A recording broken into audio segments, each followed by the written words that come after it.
All right, what is up, everybody? Welcome back to another episode of Retro Hoop Collectibles. Um, Making this video for two reasons. Number one, I just bought a new audio interface, so I'm testing it out, see what it sounds like. Number two, several of you have sent me emails and messages and comments about whether or not I had heard or watched the interview that Nat Turner did on Sports Card Investors. I have watched it. I do have some thoughts on it. Mainly the one thought. This is the first. I think this may be the first, either the second one that I've watched interview of his. And I get the same. I get the same vibe from him I get every time, which is he is your quintessential CEO. That doesn't have a lot of involvement in what's going on the day-to-day business of PSA. Now, the reason why I say that is because a couple of times during the interview he mentioned, like it wasn't me that made, I think when Jeff asked him, like, oh man, that must have been a hard decision. He's like, well, it wasn't a hard decision for me. I didn't make the decision. I mean, they made it, but yeah, I'm sure it was hard for them. So I don't. I mean, he's the face. He's the guy that put up the money to buy the company. I just watched the clip, the 20-minute clip. I didn't watch the full interview. They did do a full interview with him for like an hour and a half or some change. A lot of it just kind of highlighting his previous, entrepreneurial stuff, which is cool, but.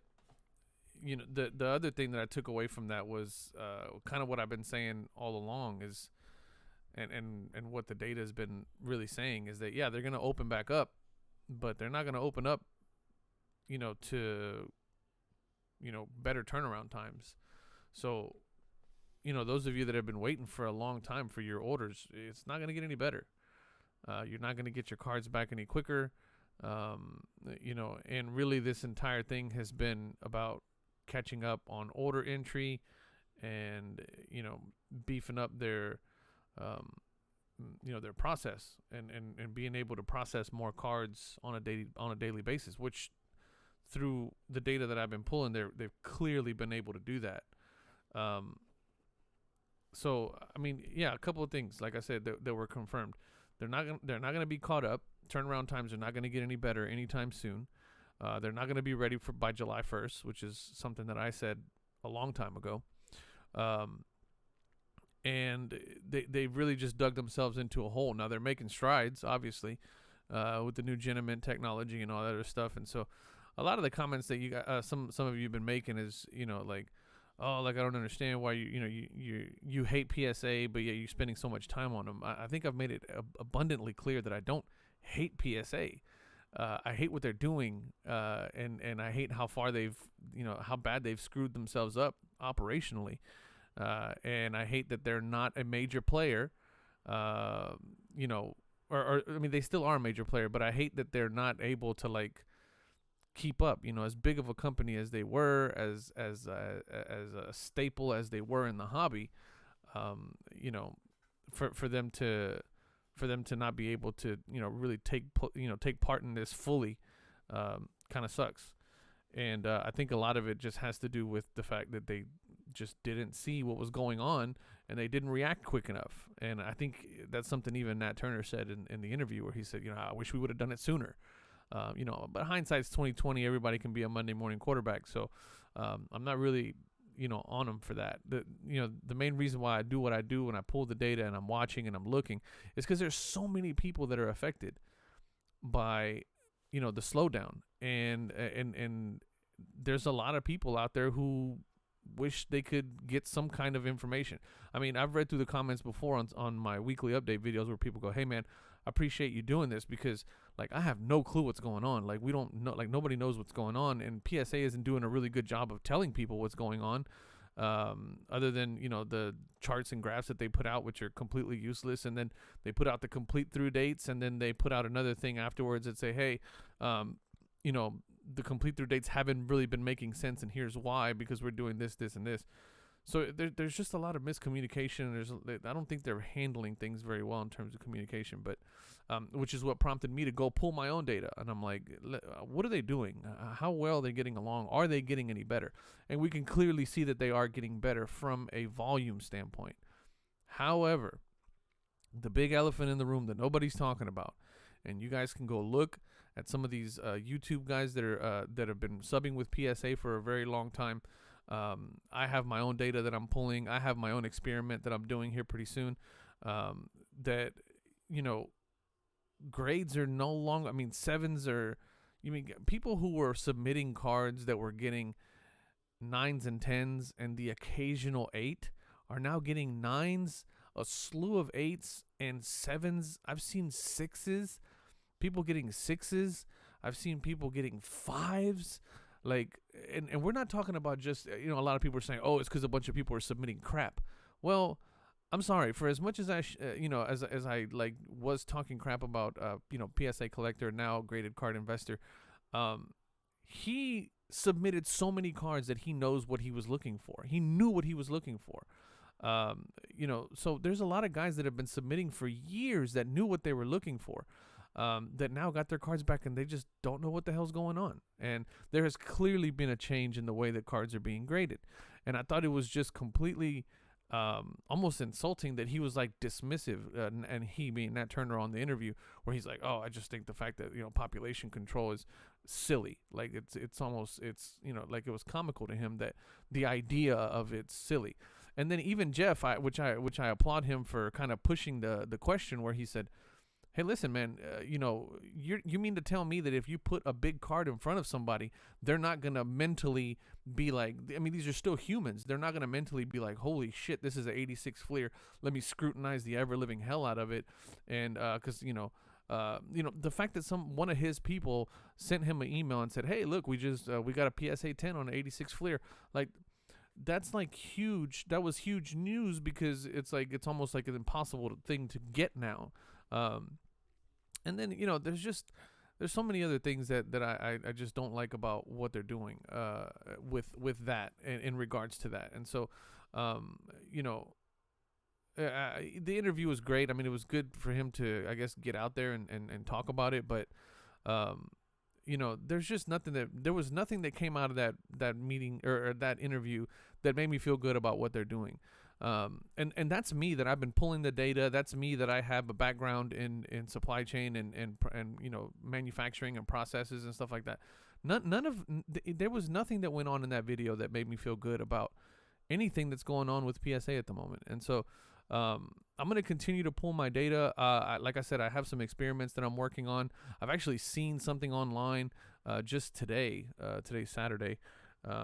Saturday the 26th. I just saw something online today that somebody did on their own, where they cracked and resubbed some SGCs to PSA. I'll show you guys that in the next update video, as kind of like a little insert.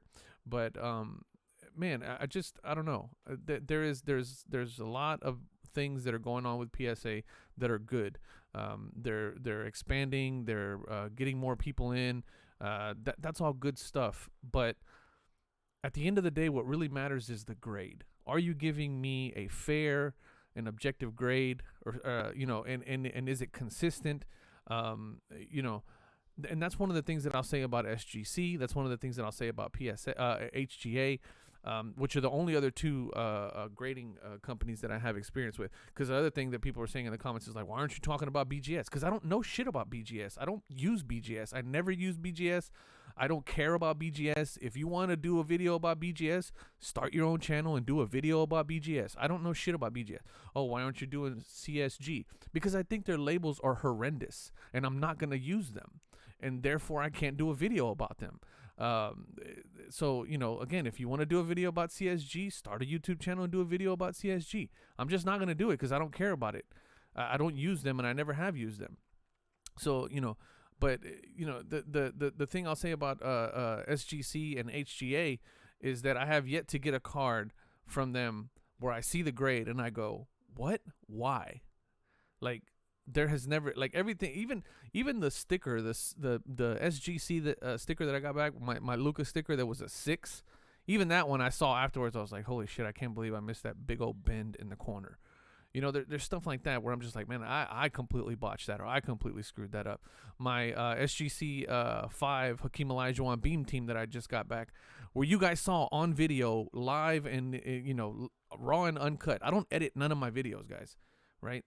Everything that's coming off, it's coming off the top of the dome. None of this shit is scripted. I hit record and I talk. That's what I do. And you guys saw where I got that SGC 5, I think it was, on that Hakeem, and immediately saw where I had completely screwed the pooch on that. So, but nothing that I've gotten back from SGC has made me go, man, this is just crazy, right? This is just, I don't even see how they got this grade. But that's just happening consistently with PSA, as from what I'm seeing in these videos. And, I don't know. But yeah, I have seen the video. It's funny enough that the video dropped the same day that I dropped my update video this past Wednesday. So, I mean, it is what it is, there's really nothing short of, hey, we're caught up completely. Our turnaround times are now within this time range that's going to matter in terms of what's coming out of PSA for me right now. So, anyway, I'm going to continue to do my update videos because I'm still curious from a process standpoint and how they're doing. And, hopefully you guys continue to watch. Like I said, I got some experiment stuff coming out. I got another set of data that I'm pulling for population reports on actual grades for basketball cards in particular, which is very interesting. And I don't know. I don't know what to say, what else to do about that. But, I just don't think they're heading in the right direction, but I think it's going to take a whole hell of a lot longer. And I think July 1st isn't going to do anything but add more burden to what they're currently experiencing. Because I've already seen several of you that are saying, I'm holding on to it. I mean, here's another thing that he said in which I thought was like almost a play on our intelligence, where he's like, oh, I got cards back here that I'm not submitting until they're $20. You own the flipping company, bro. You really expect me to believe that you're going to wait? Like, that is just so silly. Like, I don't know, man. He's kind of goofy. There's nothing. And then his body language, like if you know a little bit about body language, his body language throughout that whole video was very like, oh man, like, God, man, would you hurry up? Like, Jesus, like, why are we? Like, he just kind of kept fidgeting and kept shifting and kept, like, you know what I mean? And it was just like, you could tell he didn't want to do that interview, and you could tell he was just kind of, I don't know, man. He just seems like a person that just has a whole shitload of money that bought the company that doesn't really know what the fuck's going on. That's my opinion. But anyway, I'll leave you guys with that. This quick little rant and a quick little test on this new rig that I got, and hopefully everything sounds good. But I'll drop this today.